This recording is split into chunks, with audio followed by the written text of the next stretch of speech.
Hello there and welcome along. It is Thursday the 31st of March and it is the Etch Play weekly live show. We're here every Thursday giving you all the latest games industry news and also some of our opinions as well. Just sprinkled on the top like some kind of crispy onion topping on top of all the news. I'm your host this week. My name is Adam Burt and it is a pleasure to be here with you, and I'm joined by the one and only Taya B.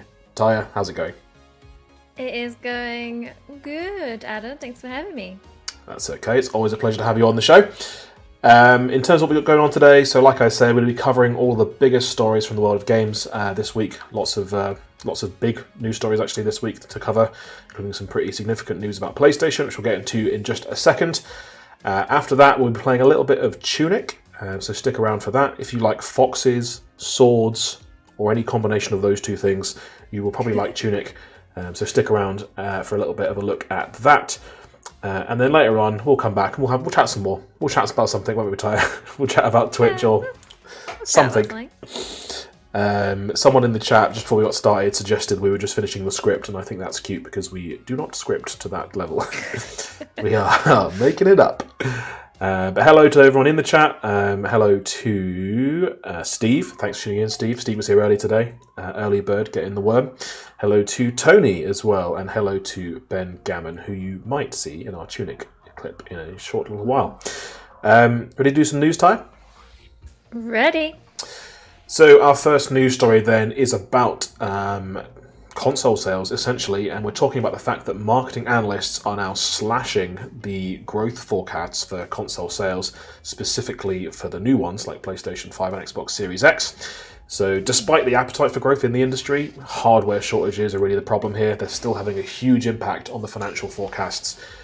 Basically, everyone wants these consoles, but there's just not enough of them in the world, so they can't grow as much as we would have maybe expected them to. Marketing analysis firm DFC Intelligence had previously expected console revenues to be up 8% for the year. That's now been trimmed to 4%, which still totals $49 billion in US dollars in growth. Still quite a lot, but it is half what they thought it was going to be, so it's still a significant reduction as well. I got a quote here from DFC's David Cole that he gave to Game Industry Biz. We had already forecasted that PS5 units would be limited, but now we think it is even worse. The shortages are obviously impacting the sales potential for both hardware and software, because you can't buy games for platforms unless you have the platform. And Sony are expected to be hurt the most by this. There's a real huge gap between the supply and demand for the PlayStation 5 specifically. It's the most desirable console according to research currently. Despite Xbox Series X shortages, Microsoft is going to have a slight bump out of this, a slight little boost, I guess, in consumer reach, thanks to the availability of Xbox Series S, which is their kind of cheaper model, as well as the growth of Game Pass, which is available on consoles and PC and a cloud streaming service for mobile. So they've got a little bit of flexibility there. They don't need to get things to people's homes to sell quite as much. Taya, what do you make of this story? Yeah, it's not unexpected. I mean, we've been seeing these shortages coming out for years now, and it makes sense that they are going to impact the way that the big console companies are going to function. Interestingly, it's quite interesting to see how Microsoft is almost making up for that gap with their Game Pass capabilities that does spread across, not just console but also the PC and mobiles. Adam said, and it sounds like obviously PlayStation wants to make a play for that sector, which brings us very nicely on to our next news story. It is like we planned it. So our next news story, as Taya correctly segued into with such grace and poise, is PlayStation Plus revamp has been announced. This has been rumoured for a little while, and we're sticking with PlayStation obviously, but Sony have officially now announced the previously rumoured revamp of PlayStation Plus. The changes will mean there are now going to be 3 tiers of PlayStation Plus, and PlayStation Now will no longer be a separate product. So I'm just going to run through the tiers for you. PlayStation Plus Essential is the tier that's most similar to what PlayStation Plus is right now, today, offering some free games, although the new number is 2 per month rather than the 3 previously offered. And it's also required to play multiplayer games online. PlayStation Plus Extra is the same monthly price as Game Pass Ultimate, which is Microsoft offering, and offers up to 400 downloadable PlayStation 4 and PS5 titles. And then even more than that, if you want to really push the boat out, you can get PlayStation Plus Premium, which is slightly more expensive, currently clocked at £13.49 per month. And in addition to the other stuff, offers the ability to download select PlayStation 1 and PlayStation 2 titles and to stream a selection of PlayStation 3 games from the cloud. Now, the PlayStation 3's technical specs were famously a departure from industry standards and kind of the norm for computing, which made things a little bit harder for developers at the time and continues to have an impact now, as those games are apparently harder to get running on a console like the PlayStation 5, which is why those ones have to be streamed. Strangely, the most expensive tier also offers free game demos as a feature. I really don't understand this. Like, demos are basically sales tools that encourage people to buy games. They're useful for marketers. I have no idea why Sony would put that in the most premium tier here when it should just be something that everyone could do. The other big talking point, which I think we're going to hear a lot about over the next few months, is just the kind of library comparison with what Microsoft is doing. Although it was to be expected, Sony have confirmed that they don't intend to match the strategy of releasing their new games on the service on day one. That'll make the similar price tags a little harder to stomach for some fans because they are priced similarly. That said, I mean, the library is huge. In total, the library claims to be up to 700 games, which is astonishing. Like, it's a huge, huge number. For comparison, Game Pass currently offers 453 games, and that already feels like there's too many on there for me to ever play. So, it'll be interesting to see what that 700 games looks like in the flesh. But we don't have any firm details yet about all the games that are going to be in there. Taya, this is a big deal for PlayStation, obviously, and a big deal for the industry. What's your take on this? How do you think it's going to go for them? A very big deal. I think it's good to see that PlayStation's obviously seen how successful the Game Pass strategy has been for Microsoft, and they're thinking of ways of how they can, re-engage some of their current customers, maybe bring some others on.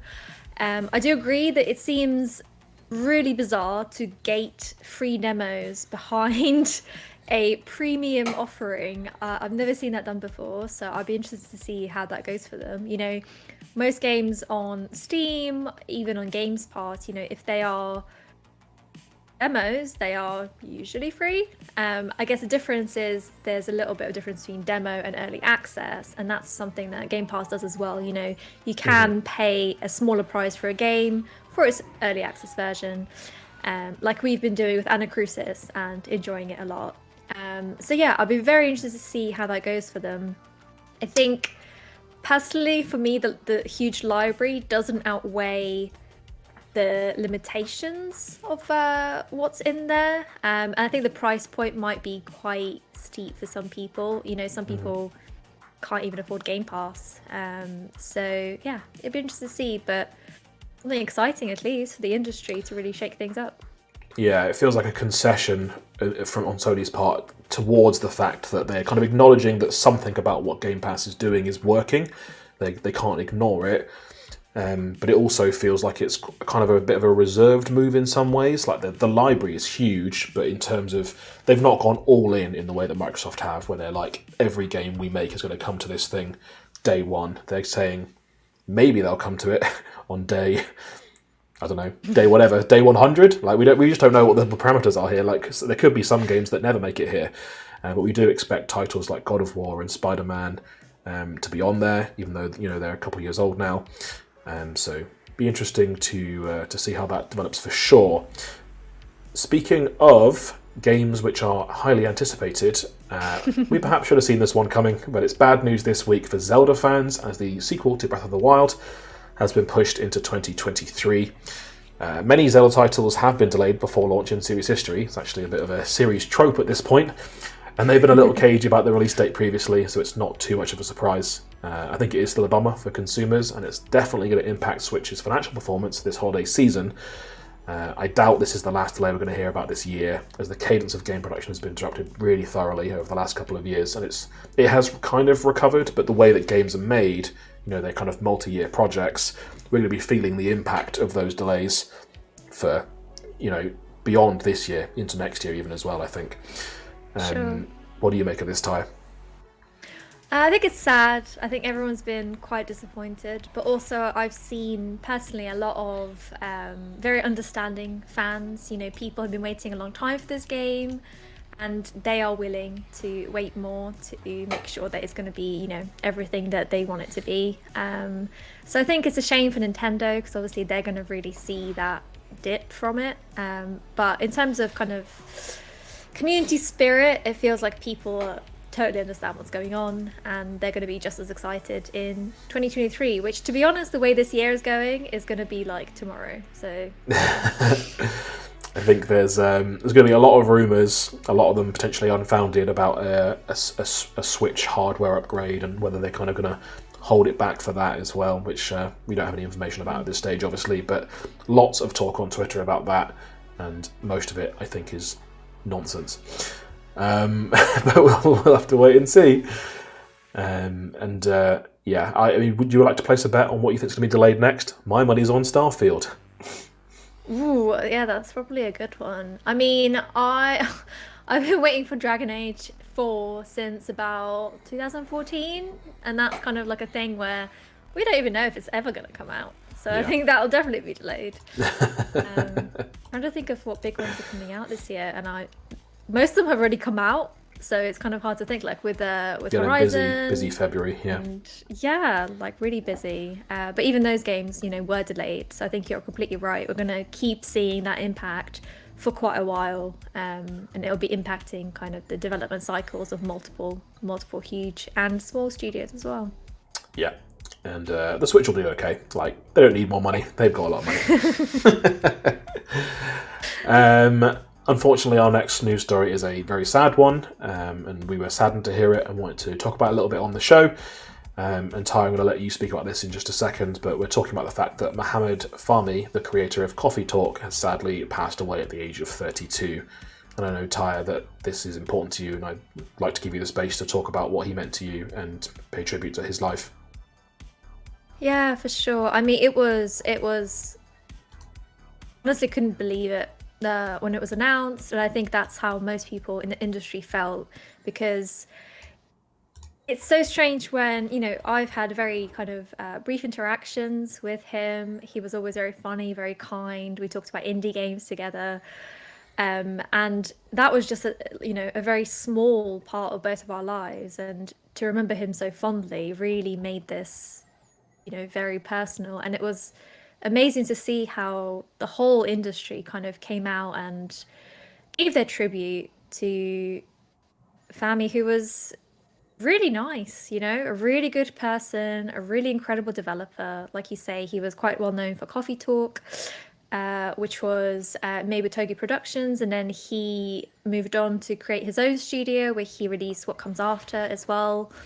He did have another game that is kind of in development now that is coming out, I think, this year. But yeah, it's a tragic story, and a really untimely passing. And all I can say is, my thoughts and all of our thoughts are really with his family. We hope that he finds peace. There's not really much more to say. I don't see myself as someone who can, talk about the amazing things that he's done, having such a brief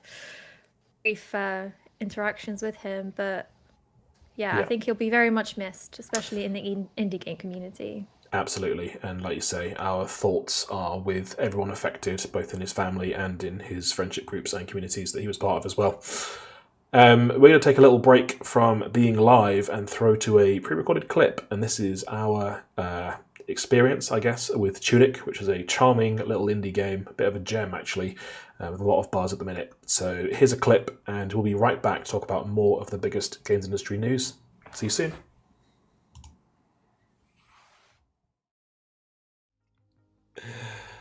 Hello and welcome to Tunic. The land of Tunic I don't know why it's called Tunic yet. I've not figured that out. I guess that's one of the game's many mysteries, and I'm joined by Ben Gammon. How's it going, Ben? Hello, I'm good. Are you right? I'm good. Yeah, I mean, I'm playing as a fox. I'm hacking up some trees. What more could you really want out of life? I know, right? So soothing. That's just stress management right here, just chopping everything down. This is Tunic, which is a kind of popular game that's come out recently, a little bit of an indie darling, shall we say. Been in development for quite a long time, and you play as a fox, and I have a sword, but not much else, and I'm about to be chased by lots of these things. Okay, just one at a time. I can probably handle one at a time. Essentially, I mean, I guess it's kind of Zelda-esque in a way. Like, you're kind of exploring, doing dungeons, solving puzzles, some of which are basic, some of which are maybe a little bit more complicated. And I guess what's really interesting, and this is something that it has in common with other games recently as well, is the game doesn't really want to hold your hand at all. It's not interested in telling you what to do, or really, giving you any kind of like tutorial or anything. You've played this, right? So what's your take on it so far? How are you liking it? I really like it. The bits that you have to learn yourself and the bits that it doesn't give you from the start are really frustrating, and I really had to fight the urge to not just look it up online. Yeah. But it is satisfying when you do uncover something. And I had a moment the other day where I learnt something, and then I was like, "Oh my god, have I been able to do this the entire time?" All of these various like things, landmarks that I'd passed in the game, I potentially could have interacted with right from the start had I known how. So it is a cool mechanic, but it can be frustrating at times.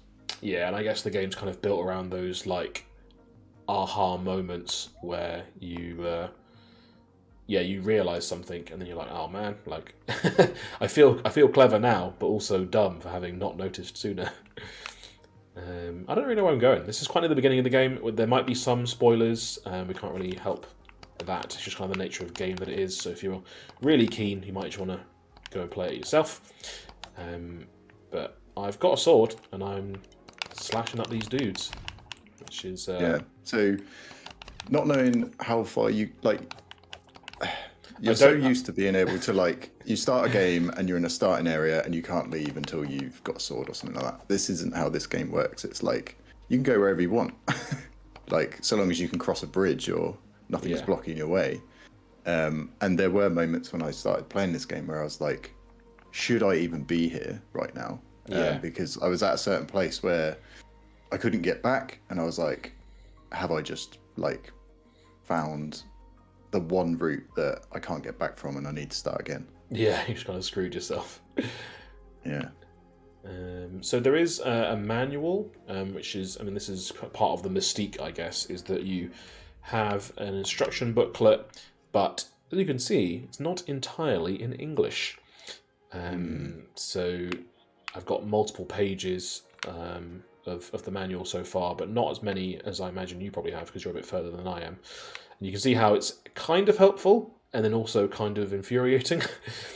So I know, for example, that I've rung the east bell, and I guess I need to go and try and ring the west bell. So what I'm thinking I need to do is get west, which is kind of down, I guess, like down here somewhere. So I'm trying to figure out how to get in that direction. But so far, I'm not sure where to go. I think we should chat more about the manual stuff because it's gorgeous. Like that manual style you just don't see like anymore. Like that's like a throwback to like the manuals you'd get in like game cases, right? It's so nice. Yeah, you never see stuff like that anymore. Oh, can I get down here? And I love the fact as well that the some of the pages have like pencil scribbles on them and stuff like that. Like the devs have left you like little hints, little clues. You still have to work out what they mean, but it's just a nice touch, I think. Yeah, it does. It feels like you've rented a game and it's like it's a Japanese game or something, and you don't understand the manual, but it is there. You also get with items, like I've just got this. I have no idea what it is, but I'm sure I'll find out at some point. I guess, I mean, it's a debate that I guess has been reignited by the release of Elden Ring, of like, is some people, some kind of quest designers and game designers out there have maybe been a bit critical of games like this and essentially saying that they're bad UX but obviously they're hugely popular. So it's almost like there's a market for bad UX. Is that maybe a bit of a reaction to games becoming a little bit too hand-holdy over the last few years? Is it something that you think is actually good UX in a way? It's like it's actually really meticulously designed, or do you think this game could benefit from a much more thorough tutorial? No, I think it's good that there's a lack of hand-holding. Like if you play a lot of hand-holdy games and then you play this, you'll feel lost because you're basically used to everything being handed to you on a plate. But there's definitely something satisfying about learning all of it yourself. And this sort of approach can be far more rewarding than a more like linear game where it's just like go here, now go here.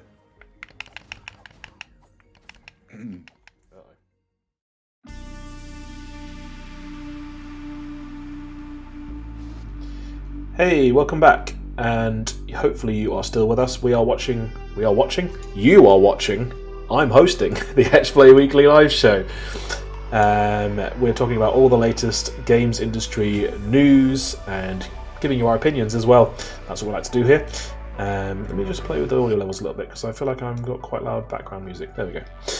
That was our clip from Tunic, and that was just about 6 minutes of it. There's actually 15 minutes of that over on our YouTube channel, so if you enjoyed that and you want to watch the rest of it, feel free to go and check that out at a time that suits you. But not right now, because we're still live, and we still need you in the chat. Hello in the chat to Pete, thanks for tuning in.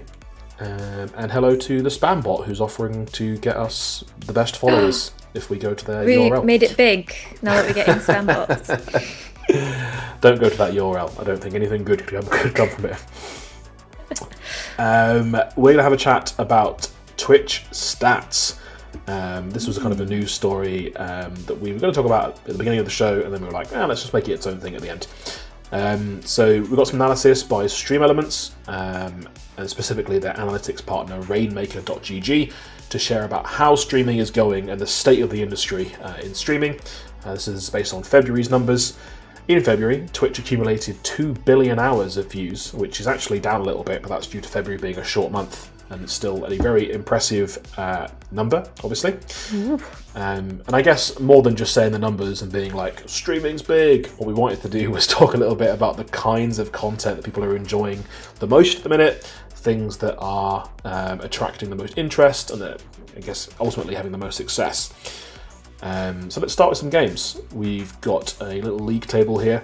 Amazon Games' Lost Ark was the most watched title with 143 million hours. This was a surprise to me because I wasn't really aware of just how big that game was on Twitch. And I know there's like Amazon owns Twitch. There's a bit of like are they benefiting from that partnership a little bit there maybe. But I mean, people are obviously interested in what Amazon are doing. Highly contentious game studio, I would say, and a lot of their work they've released has been highly discussed. But apparently, people enjoy watching it a lot. What do you make of this, Ty? Have you watched any Lost Ark? I've never watched Lost Ark. I feel like I'm missing out now. I watched a little bit, and I did consider getting it as well. So maybe next week I might have some more opinions. But it doesn't surprise me, to be honest. Massively multiplayer online games or MMOs have always been quite popular on Twitch and on YouTube as well. I think it comes from the fact that they're so repeatable.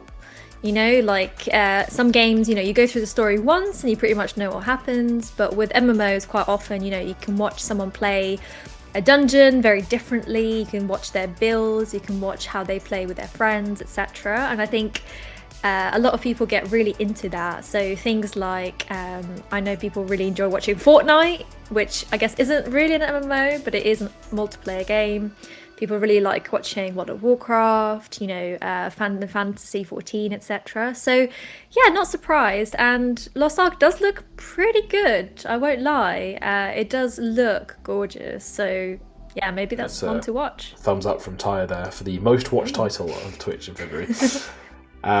Just in terms of the other games that were kind of rounding out that top section, it was followed by League of Legends, a very popular game for many years now, with 131 million hours. Grand Theft Auto 5, the unstoppable juggernaut that is GTA 5, at 127 million and Valorant at 84 million. I hadn't realised Valorant was doing that well still. I thought that had fallen off a little bit, and I guess comparatively it has, but it's still right up there in terms of streaming performance. So congratulations to everyone who enjoys that content. There's loads of it, and everyone's loving it. Yeah, I guess, I mean, a lot of those games have some of those things you talked about, like being able to look at people's builds, being able to really examine or appreciate like highly skilled play. GTA 5 is like a whole other thing, isn't it? It's like it's become just a meme. There's so many types, I guess, of GTA 5 content. You can almost have its own streaming site. You've got people who are using it for, you know, full role-playing servers. You've got people who are just messing around online, being comedic and all that sort of stuff. You've got the whole spectrum of potential streaming that you could do there, which is quite fascinating. In terms of popular streamers, XQ Cow is still number one, by some distance actually. He's totaled 20 million hours of watch time all by himself. But one interesting development that I want to talk about as well today is that for the first time ever, a VTuber has broken into the top 10. So the top 10 streamers, in at number 8 is for the first time a VTuber, and we're going to talk about them. If you don't know what a VTuber is, they use computer software to create virtual avatars that react in real time, kind of like a really elaborate TikTok filter that replaces your whole self on video. And they present their streams as these digital characters rather than as a real life person. Their popularity has been growing massively, I would say, over the last few months in particular. And Iron Mouse is in at number 8 in the top 10 most popular streamers for February. You can see a little bit of her content in the background. Iron Mouse is a female Puerto Rican VTuber who has been streaming since 2017. She is known for her singing, her high-pitched voice, and what the virtual YouTuber wiki calls her crazy personality. I mean, I had to watch some of these clips to gather up some of the B-roll footage for this, and I do agree that she does have a crazy personality. What do you make of the rise of VTubers, Taya? Are you surprised by this, or do you think this has been a long time coming? I'm kind of in the middle, I guess. I'm not too surprised because I have seen the very gentle rise of that popularity, but also it's great to see that it's obviously coming to the mainstream. What I kind of understood of VTubing before was very much kind of like a niche thing that a certain community really enjoyed, and I think it's really fascinating. I think it's a really great, you know, content creation path. I'm struggling for words now, but it's so fascinating because you know, most streamers are either completely faceless, so they just focus kind of on the gameplay, maybe some narration. Some streamers very much focus on their own persona. So, you know, if you're watching, I don't know, I'm gonna say someone that I watch a lot, Jesse Cox, for example. Like, you watch his streams for him because he's hilarious, right? You're there for his personality, whether that's his real personality or not, doesn't really matter. But the interesting thing about VTubers is they build these entire personas that are usually so distanced from their real lives and distanced from their real selves, and often you'll see the personas be kind of non-human. So maybe there might be like a demon or a vampire or some kind of I've seen some zombies as well. Or they're just completely something so detached that allows them to be free in a way that they may not feel like they can be by themselves, or they just don't want to be. You know, it's fun to, you know, almost like play dress up without having to do any of the hard work of, you know, outfit and makeup and all that kind of thing. And what I find really interesting is that it's really, you can see how it's impacted just the whole kind of games adjacent businesses as well, because I see the same people who design, you know, for example, Twitch avatars for traditional streamers create these really in-depth, you know, VTubing personas. I honestly don't know how they do it, and how, like, I'm guessing it uses some kind of AI to make sure that it's kind of matching up with the movements and things like that.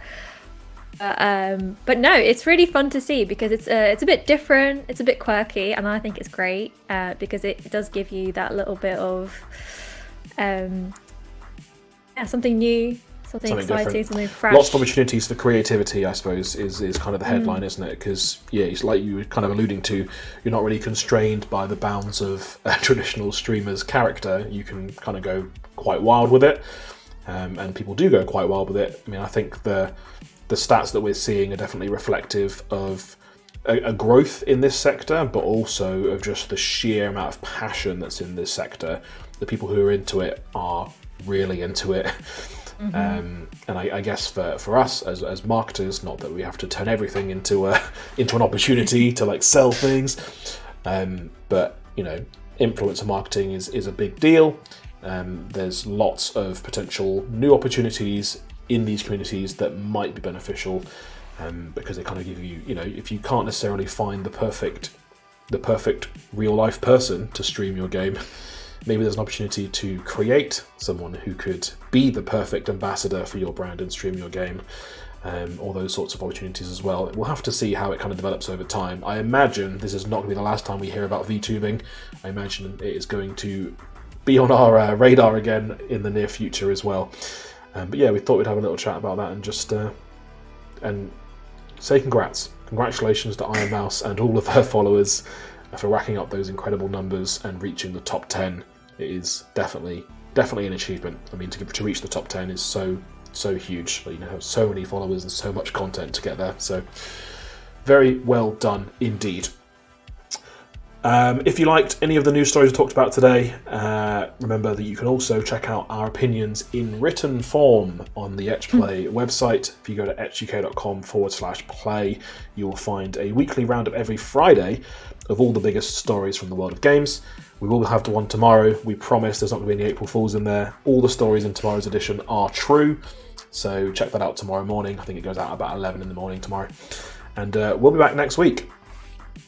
If you don't follow us yet on Twitch, now's a great time. There's a button down there somewhere, you can press it and you'll be able to become part of the Etch Play Twitch family and get notified whenever we go live. You can also find us on YouTube, where you can subscribe to us and you can check out the rest of that Tunic gameplay if you want to, and lots of other stuff as well. Loads of great treats and videos over on the YouTube channel. And we will see you next time. Thanks, Taya. Thanks, Adam, and thanks everyone for watching.